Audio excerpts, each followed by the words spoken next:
Declassified documents have revealed that since 2002, the U.S. has invested more than $97 million in political parties in Bolivia opposed to the administration of Evo Morales. Specifically, the money has been allocated to so-called decentralization and regional autonomy projects, the insurrectionary movements spearheaded by Morales' opponents, which have resulted in violent and deadly protests against the president's initiatives to grant more power and influence to the country's poor indigenous majority. The U.S. has been funding the opposition via the U.S. Agency for International Development, identified in the documents as the, quote, first donor to support departmental governments and decentralization programs in the country, proving that the U.S. agency has been one of the principal funders and fomenters of the separatist projects promoted by regional governments in eastern Bolivia.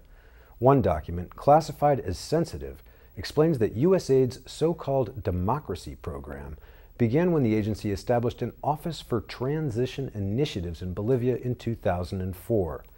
The offices are a division of U.S.A.I.D. that function as rapid response teams to political crises in countries strategically important to U.S. interests.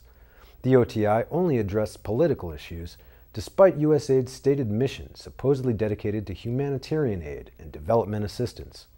But critics say that in reality, the U.S.A.I.D. offices operate as intelligence agencies due to their relative secrecy that involves large contracts given to U.S. companies to operate temporary offices in nations through which U.S.A.I.D. channels millions of U.S. dollars to political parties and groups that work in favor of Washington's agenda.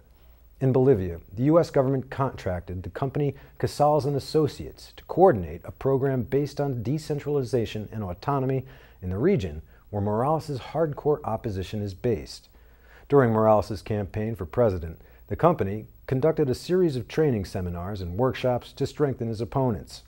After Morales was elected in 2005, U.S.A.I.D's office then directed the majority of its funding and work to the separatist projects that later produced regional referendums on autonomy in eastern Bolivia.